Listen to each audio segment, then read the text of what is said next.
Halo teman-teman, selamat datang di ID Film. Terima kasih sudah klik video ini dan jangan lupa subscribe, nyalakan juga lonceng notifikasinya. Kali ini saya akan membawakan sebuah alur cerita film biografi bergenre drama survival, garapan sutradara Greg McKeown dan dibintangi aktor Daniel Radcliffe, Alex Rachel, Thomas Kretschmann, dan Yasmin Kasim, serta para pemeran pendukung lainnya. Diadaptasi dari kisah nyata seorang petualang asal Israel yang telah menembus hutan hujan Amazon pada tahun 1981 silam. Dirilis pada tahun 2017 dan berdurasi selama 115 menit. Film ini berfokus pada tokoh utama bernama Yossi Ginsberg yang berjuang bertahan hidup agar selamat dari kepungan hutan hujan Amazon yang tak berujung, serta kisah ikatan tali persahabatan yang berhasil memancing emosi dan air mata para penontonnya. Oke, tanpa berbasa-basi kita langsung menuju ke alur ceritanya, dan inilah Jungle. Berlatar di tahun 1980-an, scene awal kita diperlihatkan seorang petualang sejati bernama Yossi Ginsberg yang diperankan oleh aktor Daniel Radcliffe. Yossi adalah seorang mantan tentara Israel yang melakukan survivalnya di Bolivia, Amerika Selatan. Ketika menumpangi sebuah perahu motor, ia pun berkenalan dengan seorang guru dari Swiss bernama Markus yang diperankan oleh Joel Jackson. Dan dari obrolan mereka, ternyata mereka mempunyai hobi yang sama, yaitu berpetualang di alam bebas.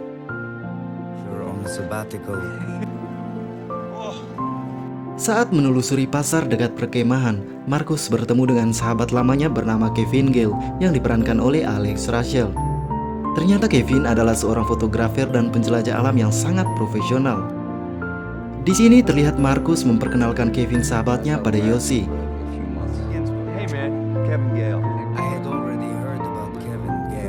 Di sebuah kafe, mereka mulai mengisahkan pengalaman masing-masing.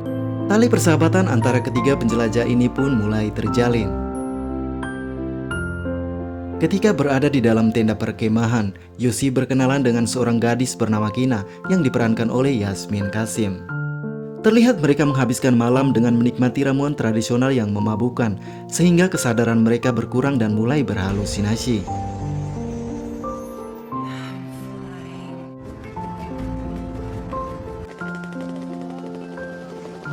Ketika menelusuri kota La Paz, sebuah kota kecil di Bolivia, Yossi bertemu dengan seorang yang mengaku penjelajah alam yang sangat profesional bernama Carl yang diperankan oleh Thomas Kretschmann.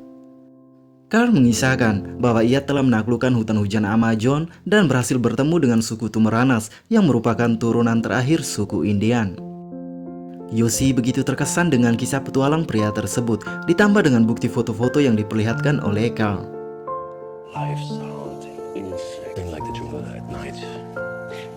Di penginapan, Yossi kembali mengisahkan kisahnya Carl dan berniat mengajak Markus dan Kevin untuk menjelajah hutan Amazon bersama Carl.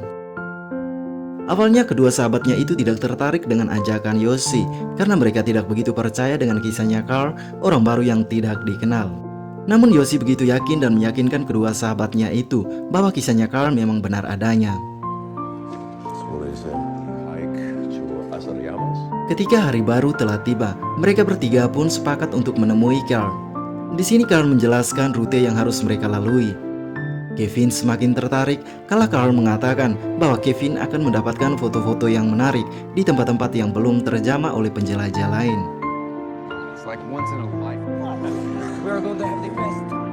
Dan dari segala pertimbangan ketiga sahabat ini, mereka bertiga pun sepakat untuk bersama-sama menjelajah hutan hujan Amazon yang diyakini hutan paling berbahaya di dunia. Segala kebutuhan yang mereka butuhkan saat perjalanan nantinya telah dipersiapkan dengan maksimal oleh ketiganya.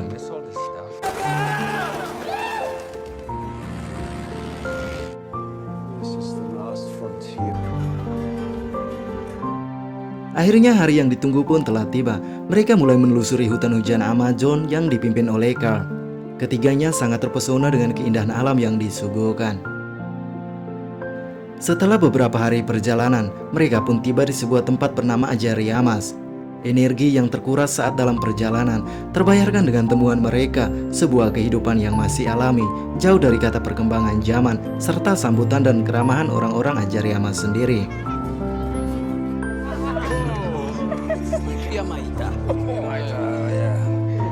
Di kegelapan malam, mereka berempat disuguhkan makanan dan minuman khas penduduk Azariamas, ditemani kehangatan api unggun yang menyala. Mereka sangat menikmati malam yang berbeda jauh dengan malam-malam sebelumnya yang telah mereka lalui di tempat lain. Saat mentari pagi menyapa, mereka memutuskan untuk melanjutkan petualangannya, memasuki hutan semakin jauh ke dalam.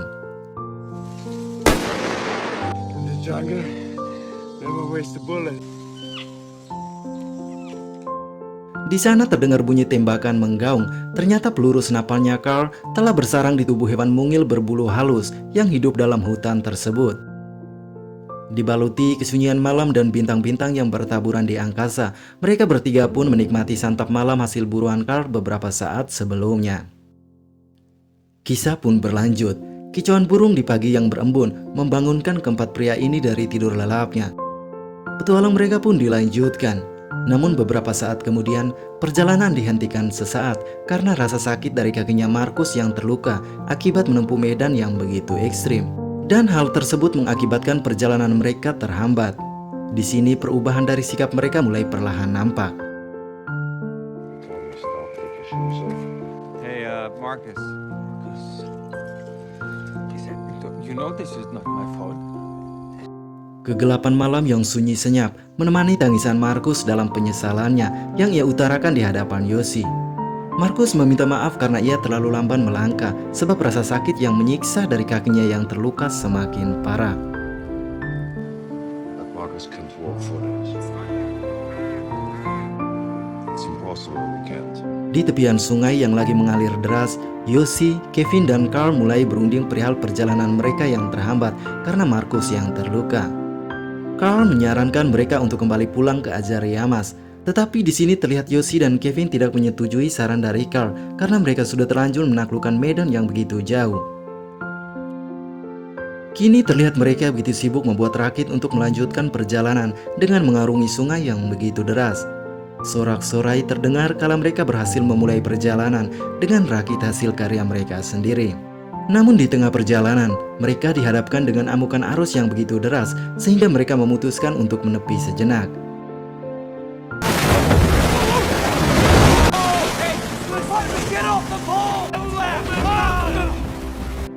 Energi yang terkuras saat melawan amukan arus yang begitu deras kini telah pulih dan terkumpul kembali. Mereka pun memutuskan untuk kembali melakukan perjalanan. Namun ketiganya dikagetkan dengan pernyataan Carl yang mengatakan bahwa ia akan kembali pulang. Akhirnya mereka pun mulai berunding untuk memecahkan masalah ini. Dan hasil yang diputuskan keempat pria ini menyatakan bahwa Yoshi dan Kevin akan melanjutkan perjalanan mereka hingga tujuan. Sedangkan Markus dan Carl kembali pulang ke tempat pertemuan mereka sebelumnya, yaitu sebuah daerah bernama Apollo. Dari sini mereka pun berpisah dan melanjutkan perjalanan masing-masing.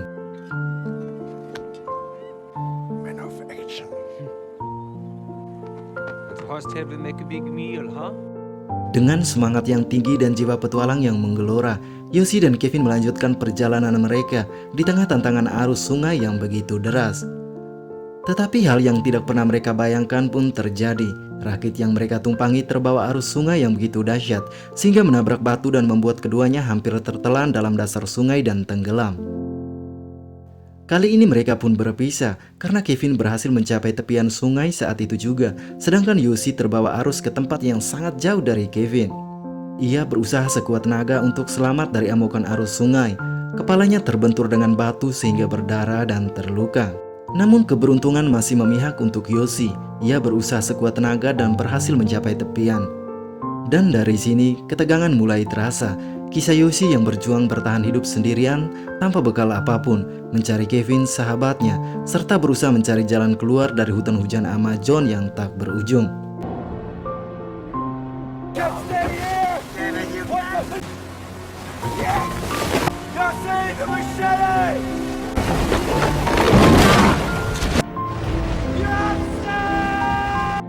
Dalam kesendiriannya, Yoshi mulai berusaha mencari Kevin sahabatnya dari segala arah. Ia berteriak memanggil-manggil nama Kevin, berharap bisa menemukan sahabatnya itu. Namun segala usahanya untuk mencari sahabatnya Kevin tidak membuahkan hasil. Ia terjebak sendirian dalam hutan berbalut kesunyian.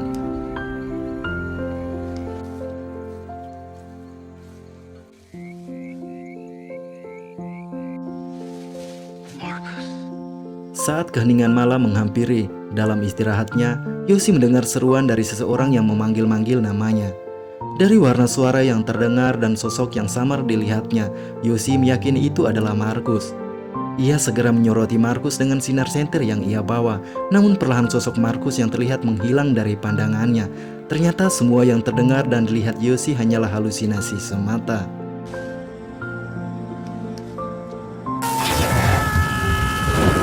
Beberapa saat kemudian, ada seekor hewan buas yang mengintai dan segera menyerang Yoshi.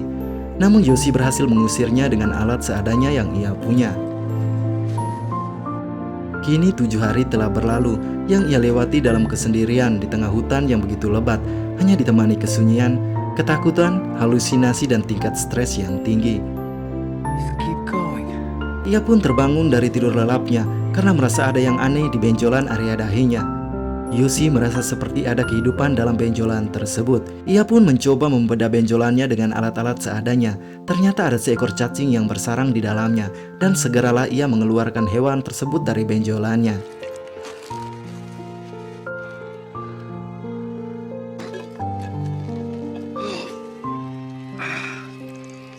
Dengan langkah tertatih dari energi yang tersisa dan perut yang kosong tanpa asupan makanan, ia kembali mengayunkan kakinya untuk melangkah mencari jalan keluar dari lebatnya hutan tersebut.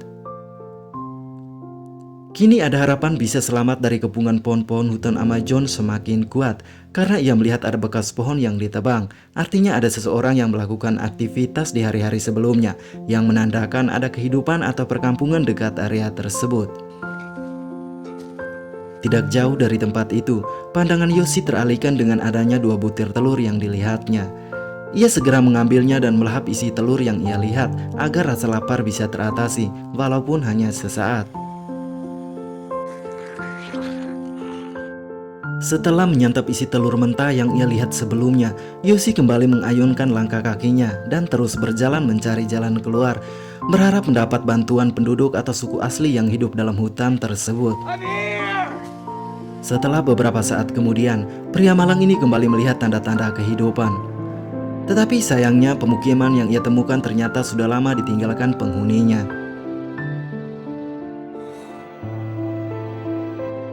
Keesokan harinya, Yoshi kembali melakukan perjalanan ke tujuan berikutnya. Harapan akan selamat dan terbebas dari lebatnya hutan hujan Amazon mendorongnya terus semangat mengayunkan kakinya dalam keadaan lapar dan tubuh yang perlahan melemah, serta kakinya yang terluka semakin parah.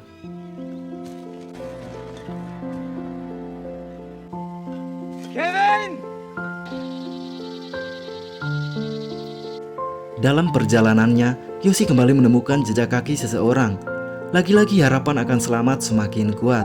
Tetapi semangatnya perlahan luntur ketika pandangannya tertuju pada kulit telur yang sama persis dengan telur yang ia temui kemarin, terletak tidak jauh dari bekas kaki yang dilihatnya, menandakan Yoshi hanya berputar-putar di daerah yang sama.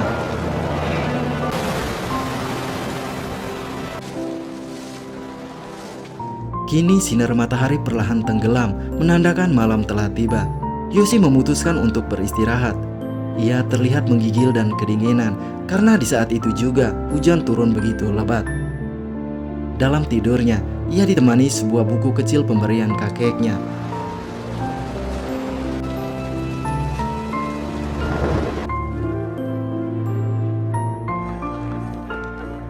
Di alam bawah sadarnya, Yoshi terbawa arus mimpi yang menyenangkan. Ia terlihat berada di tempat yang begitu ramai, ditemani gadis cantik di sampingnya, dan berhasil memenangkan permainan kartu remi. Tetapi ia kembali tersadar karena dinginnya air hujan yang sangat menusuk yang telah membasahi tubuhnya.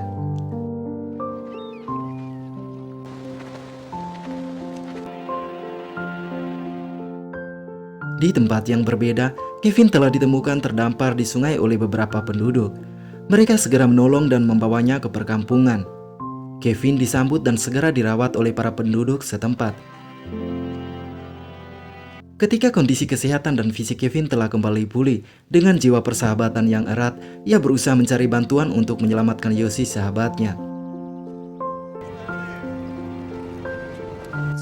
I need some help. Okay? Listen, I know it doesn't make any sense. You tell me to listen. You keep telling me to listen. Please. Di sana terlihat Kevin sedang berusaha meyakinkan seseorang petugas untuk menyelamatkan sahabatnya yang masih terjebak di dalam hutan karena ia sangat yakin akan kembali menemukan Yoshi dalam keadaan hidup. Can't you fly any lower? Keesokan harinya, akhirnya pencarian untuk penyelamatan Yoshi pun dilakukan. Ketika Yoshi sedang memuaskan dahaganya dengan meminum air yang lagi mengalir, ia melihat sebuah pesawat penyelamatan lewat tepat di atasnya. Ia berteriak meminta tolong, tapi sayang, rimbunnya pohon hutan tersebut menghalangi pandangan tim penyelamat dan Kevin. Yoshi tidak terlihat atau berhasil ditemukan. Terlihat Kevin kembali menemui Kapten Armando. Ia memohon untuk kembali melakukan pencarian Yoshi. Tetapi sang kapten mengatakan bahwa sia-sia mereka melakukan pencarian karena sudah berminggu-minggu lamanya Yoshi tersesat di hutan dan kemungkinan besar Yoshi sudah tidak bernyawa. Namun Kevin sangat yakin sahabatnya masih hidup dan ia nekat akan melakukan pencarian sendiri demi menemui Yoshi sahabatnya walaupun nyawanya sendiri menjadi taruhannya. I'm not going to hurt you. Please don't run away. Gato por nada. Nada. Su amigo se está tomando una fuerte con él. Kemudian terlihat Kevin kembali ke tepian sungai bertemu dengan seorang yang sangat dipercaya karena ia paham alur sungai tersebut. Kevin meminta bantuan pemilik perahu tersebut untuk mengantarnya mencari Yoshi di tengah hutan. Awalnya pemilik perahu tersebut sangatlah ragu karena menurutnya Yoshi sudah tidak bernyawa, bahkan sudah tidak ada harapan untuk menemukan Yoshi dalam keadaan hidup. Tetapi karena merasa iba dengan semangatnya Kevin untuk kembali bersatu dengan sahabatnya, akhirnya pemilik perahu itu pun mau membantunya. Dan perjalanan untuk penyelamatan Yoshi pun kembali dilakukan.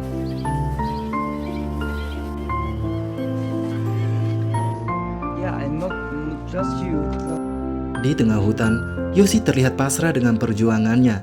Tubuhnya kurus dan lemah, langkahnya tak seimbang seperti hari-hari sebelumnya. Ia tetap melangkah dengan tenaga yang sangat lemah sambil berhalusinasi. Tak sadar, ternyata ia telah masuk di lelumpuran yang hampir menelannya. Dengan tenaga yang tersisa, ia berusaha menggapai dedaunan pohon kecil yang menjulur ke arahnya.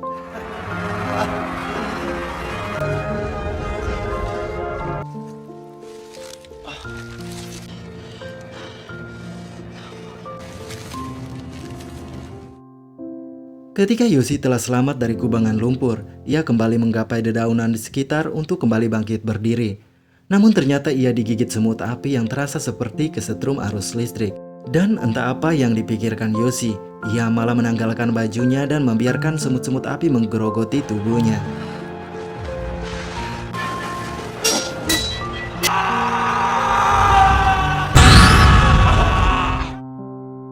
Rasa sakit dari gigitan semut api membuat Yoshi berlarian tak tentu arah dan berhalusinasi. Bahkan ia berlarian hingga ke tepian sungai.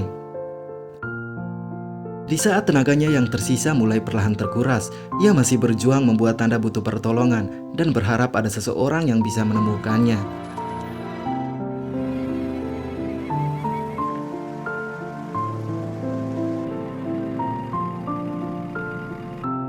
Di hari berikutnya, perahu yang digunakan Kevin dan pemiliknya kini telah tiba di tepian sungai untuk beristirahat, tepat di tempat Yoshi tertidur lama. Tapi sayangnya mereka tidak sadar ada tanda yang dibuat Yoshi, bahkan mereka tidak melihat sosok Yoshi yang lagi tertidur lemah di balik batang pohon.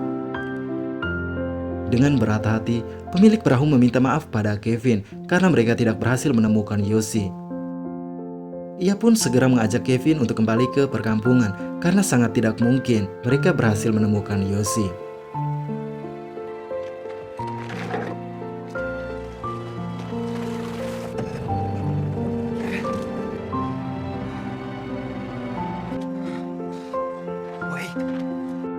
Ketika perahu kembali memutar arah, Yoshi menyadari ada suara orang di sekitarnya. Ia berusaha meminta tolong, tetapi hanya bersuara, ia sudah tidak mampu melakukannya. Namun keajaiban pun menghampiri Yoshi di saat-saat harapan terakhirnya. Sekuat tenaga ia berusaha bangkit berdiri dan melihat Kevin sahabatnya telah berputar arah untuk kembali pulang. Ia mencoba bersuara perlahan dan akhirnya Kevin pun menoleh ke arah Yoshi. Ia menatap dan memanggil nama Yoshi. Terlihat air mata Yoshi mengalir menganak sungai di pipinya karena melihat perjuangan sahabatnya untuk mencarinya dan ia akhirnya selamat dari kepungan hutan tersebut. Di sisi lain, Kevin begitu sangat senang telah menemukan Yoshi dalam keadaan hidup. Rasa senang, sedih bercampur aduk menyelimuti kedua sahabat ini.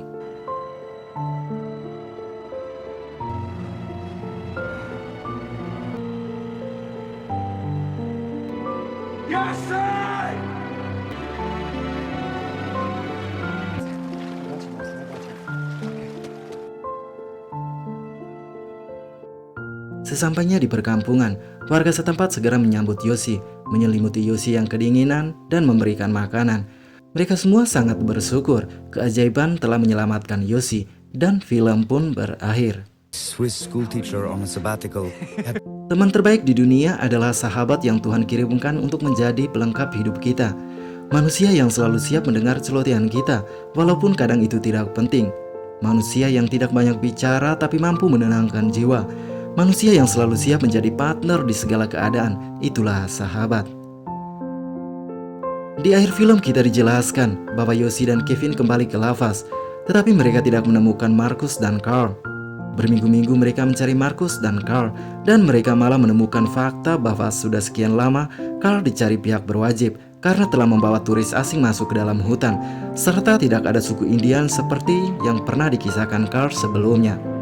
Terima kasih sudah menonton channel ini. Jangan lupa tinggalkan saran, like, dan komen.